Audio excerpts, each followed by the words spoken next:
Hello, हाय, नमस्कार. मनापासून स्वागत आहे माझ्या गोष्टींमध्ये. तर रिसेंटली मी एक पुस्तक वाचलेलं होतं. त्याचा अनुभव तुमच्या सगळ्यांच्या सोबत शेअर करणार आहे. मला माहित आहे खूप दिवस झाले मोठे ब्लॉग मी तुमच्या सगळ्यांसोबत शेअर केलेले नाहीत. पण जमल तसं प्रयत्न करत आहे आणि आता तर ठरवलेलंच आहे की स्वतःच्या बिझी शेड्यूलमधून वेळ काढून माझ्या गोष्टी तुमच्या सगळ्यांच्या सोबत जमतील तशा शेअर करायच्या. मी ज्या पुस्तकाचा अनुभव तुमच्या सर्वांसोबत शेअर करणार आहे ते पुस्तक आहे प्रतिपत चंद्र. तर हे पुस्तक जे आहे हे प्रकाश कोळ्याडे यांनी लिहिलेलं आहे आणि त्याचबरोबर या पुस्तकाची किंमत आहे ₹390 आणि पुस्तकाची एकूण पानं आहे 440 एवढी.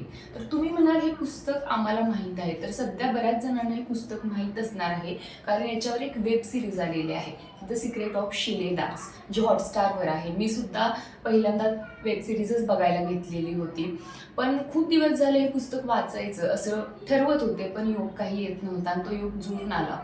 हॉटस्टारवर मी ज्या वेळेला सिक्रेट ऑफ शिलेदारचा पहिला एपिसोड बघायला घेतला, मला वाटतं मी 10च मिनिटं पाहिला असेल आणि त्यानंतर मला असं वाटलं अगोदर मी पुस्तक वाचायला आहे. त्याच वेळी मी हे पुस्तक जे आहे हे ऑर्डर केले आणि हे पुस्तक वाचायला घेतले. तर सुरुवातीला मी पहिल्यांदा जेव्हा हे पुस्तक हातात वाचण्यासाठी घेतलं तेव्हा ठरवलेलं होतं की रोज थोडं थोडं वाचायचं आहे. रोज जरी 10-20 पानं झाली तरी भरपूर आहे असं ठरवलेलं होतं. कारण गेल्या काही दिवसात मी थोडी जास्तच बिझी होते. घरातलं कॉलेज, सबमिशन हे सगळं काही सुरू होतं, त्यामुळे थोडासा लोड होता. त्यातूनच वेळ काढून आपली आवड ही जपली पाहिजे असं मला सतत वाटत असतं. त्याच्यामुळे रोज 10 ते 20 पानं वाचून झाली तरीही खूप आहे असं वाटलं. पहिल्यांदा हे पुस्तक हातात घेतलं, वाचायला घेतलं, तेव्हा मी जवळपास 100 ते 150 पानं एका वेळेला वाचली. कारण पुढे काय होणार आहे या उत्सुकतेने पुस्तक खाली ठेवूच वाटत नव्हते. त्याच्यामुळे मी कधी एवढी सगळी पानं वाचत गेली हे मला सुद्धा कळालं नाही. पुस्तकामध्ये नेमकं काय काय आहे, तर छत्रपती शिवाजी महाराजांची जी राजमुद्रा आहे त्यातलं पहिलं अक्षर जे आहे ते प्रतिपत चंद्र आहे आणि तेच नव्या पुस्तकाला दिलेलं आहे. तर या पुस्तकामध्ये नेमकं काय काय आहे, आपण ते का वाचलं पाहिजे हे आपण जाणून घेऊयाच. पण या पुस्तकाचं वाचन सुरू केल्यानंतर तुमच्या लक्षात येईल की सुरुवात ही रायगडापासून होते. रायगडाचं वर्णन अतिशय सुंदर इथं केलेलं आहे. आपल्याला असं वाटतं की रायगड आपल्याशी बोलत आहे आणि रिसेंटलीच मी रायगडावर जाऊन आल्यामुळे मला ते जास्त कनेक्ट करता आलं. गोष्टी डोळ्यानं पाहिलेल्या असल्या आणि त्या पुस्तकात वाचल्या की आपल्याला जास्त लवकर समजतात. यामध्ये अजून बऱ्याचशा आध्यात्मिक गोष्टींचं महत्त्व सांगितलेलं आहे, जसं की विष्णूचे 10 अवतार, महादेवांच्या मंदिरांची निर्मिती झाली, स्वस्तिक जे आहे ते आपण काढतो त्याचा अर्थ काय, त्याचप्रमाणे आपण हात जोडून उभं राहतो त्याचा अर्थ काय. मग तुम्ही म्हणाल या सगळ्या तर आध्यात्मिक गोष्टी आहेत, मग या आध्यात्मिक गोष्टीचा पुस्तकामध्ये आहेत का, तर असं अजिबात नाहीये. या आध्यात्मिक गोष्टींची, वैज्ञानिक गोष्टींची लेखकाने अतिशय व्यवस्थितपणे सांगड घातलेली आहे. ह्या आध्यात्मिक गोष्टींना सुद्धा वैज्ञानिक अर्थ आहे या पुस्तकातून आपल्याला समजतं.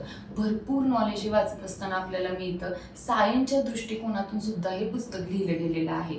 तर यामध्ये एकूण 3 शतकांचा समावेश केलेला आहे. एक तर 13वं शतक, 17वं शतक आणि 21वं शतक. तर तुम्ही म्हणाल की हे पुस्तक वाचत असताना मग कन्फ्युजन होत असणार, एक तर 13वं शतक आहे, 17वं शतक आहे आणि 21वं शतक आहे. तर अजिबात असं काहीही होत नाही. मी जर आता 13व्या शतकातली गोष्ट वाचतेय आणि लगेच 21व्या शतकातली गोष्ट असेल तर ती सुद्धा अजिबात कन्फ्यूज करत नाही, कारण लेखकाने लिहिताना पुस्तक एवढ्या व्यवस्थितपणे लिहिलेलं आहे की आपल्याला ही घटना कधी घडलेली आहे आणि त्यानंतर आपण जी 21व्या शतकात जाणार आहे ती घटना आपल्याला सहज कळून जातं की इथे शतक बदललेलं आहे किंवा गोष्टी क्लिअर आपल्याला लवकर होतात या पुस्तकातून. आता वळूया पुस्तकाच्या महत्त्वाच्या मेन मुद्द्याकडे. तर मेन मुद्दा हा आहे की विजयनगर साम्राज्याचा खजिना.